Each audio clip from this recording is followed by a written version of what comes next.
Hello guys, welcome back to another retro movie review, and yes, this is my first ever watch of Twister. As you can see here, I have a Blu-ray copy. This is actually, I bought this off Big Paulie.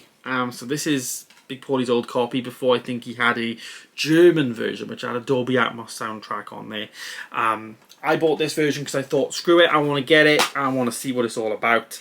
And here it is, as you can see there, the artwork on the disc. Oh, what did I think of this then? 1996, from the director of Speed and the producer of Jurassic Park. What did I make of Twister? Well, there's a new movie coming out called Twisters, and they're not linked. It's definitely a standalone sequel.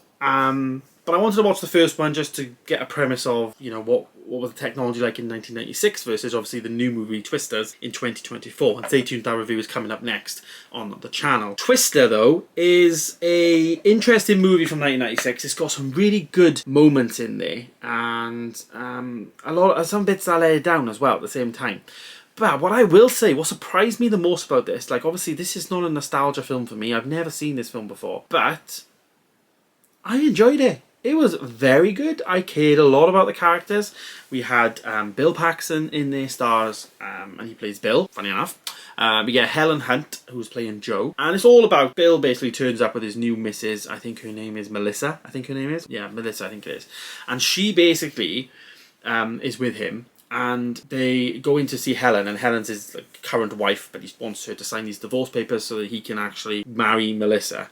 And it's all about that. It's all about trying to get the papers to be signed, but Mother Nature is in a way, and you know the tornadoes are starting. So Helen then goes off chasing tornadoes, and Bill actually realizes that he's missed out on this, and he misses chasing the tornadoes and the storm and all that.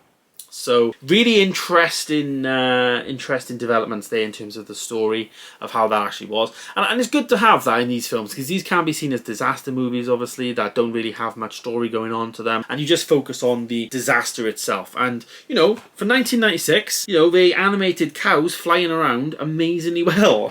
And I'll say that with a smile on my face, because it was a funny, interesting film that had a lot of moments like that you just appreciated, you know, you just appreciated the value that went into it and the level of simplicity really in these films. But then the fact that these films can be so, you know, ingenious at the same time. One of the big parts of the film, though, is Bill was working on, when he was with the crew and stuff, he was working on this like machine thing. They're all scientists, you know, so they were all like experimenting and whatnot. And the one experiment that he was working on was Dorothy. Now Dorothy is like this big silver can basically, which when you open it in the storm or in the tornado, all these things just fly up, and they can then, they're like digital things, and they can measure, you know, velocity and height and all of that kind of stuff of the twisters, of the tornadoes themselves. So it's all to do with that in terms of like science and trying to get the data that can then potentially save people and stuff like that. So very interesting. Nice to see that there, and especially then watching Twisters, which I'll say in my next video about how that all links together. Even though it's not a standalone, even though it's not linked in any way to the original movie, it's nice to see that some of the bits from the movie, now that I've seen it, of course, go across into that one, which is nice. So, rating Twister, what did I rate it? I gave it a 4-star. Fun time. Not gonna lie, fun time. It has been re-released on 4K. I think I would pick it up on 4K now that I've seen Twisters, and spoiler alert, I did enjoy that. So, yeah, stay tuned for that review, as I said. But now that I've seen that as well, and this one, I think having both of those on 4K would be amazing. The Dolby Atmos, I'm sure, Paulie, you've got it. I'm sure it's amazing. So I'm gonna definitely upgrade this at some point from the collection, definitely. But for now, it's gonna stay as a Blu-ray title on my shelf there until that time comes. But yeah, really good time. Stay tuned, as I said, for Twisters coming soon on the channel. That review is coming up next. Thanks for watching. Of course, I'll see you in the next one. Goodbye.